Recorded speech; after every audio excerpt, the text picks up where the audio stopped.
Le vélo, c'est comme la cuisson des œufs. Le plus dur, c'est pour les mollets. C'est bien ça. Samedi dernier,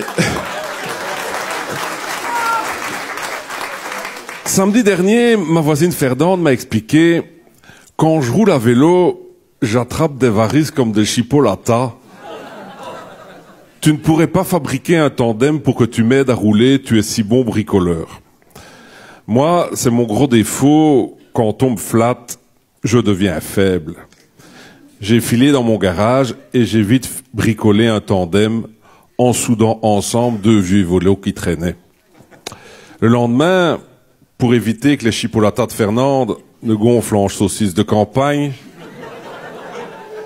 je me suis installé devant sur le tandem, lui laissant la place du mort derrière mon derrière, et je lui ai crié « Go !» Au premier coup de pédale, j'ai senti comme un blocage. Sachant que Fernande a la vivacité d'esprit d'un escargot de Bourgogne, j'ai précisé « Suivez-moi ». Mais rien n'a bougé. Au bout d'une vingtaine de go, comme on n'avait pas avancé d'un poil de narine de Fernande, je me suis retourné et j'ai compris. Dans ma précipitation, j'avais soudé les deux parties du tandem dos à dos.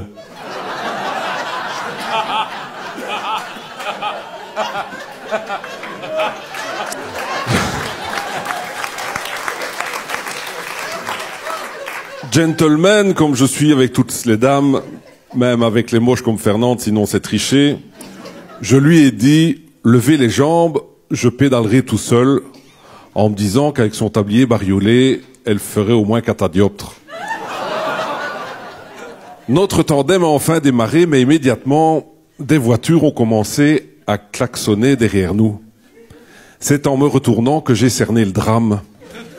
Fernande, quand on lui dit de lever les jambes, elle ne lésine pas sur la hauteur.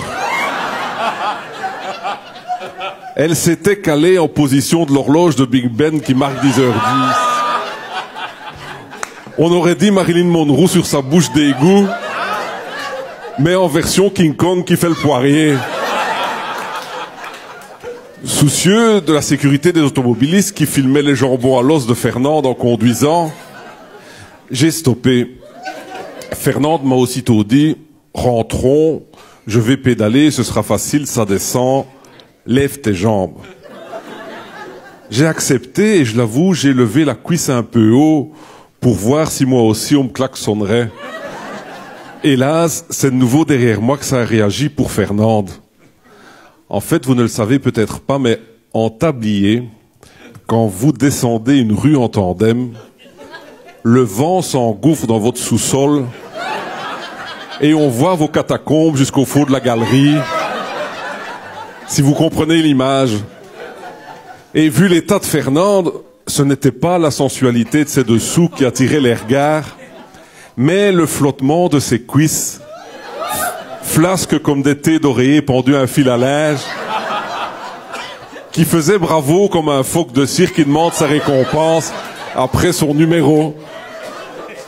Sans compter qu'avec sa grève de l'épilation, ça faisait aussi brosse de rue usée, cachée au fond d'un placard qui sent le moisi.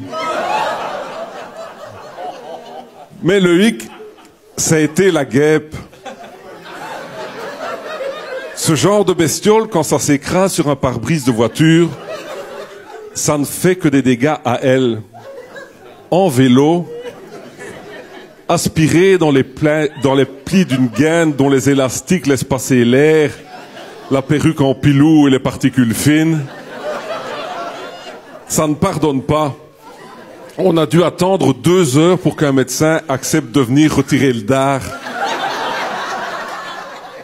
Et les mauvaises langues disent qu'il n'a rien trouvé. Il paraît que la guêpe a été tellement intoxiquée par les émanations du pot d'échappement de Fernande qu'elle est morte avant de piquer. Merci Dominique Boitrin.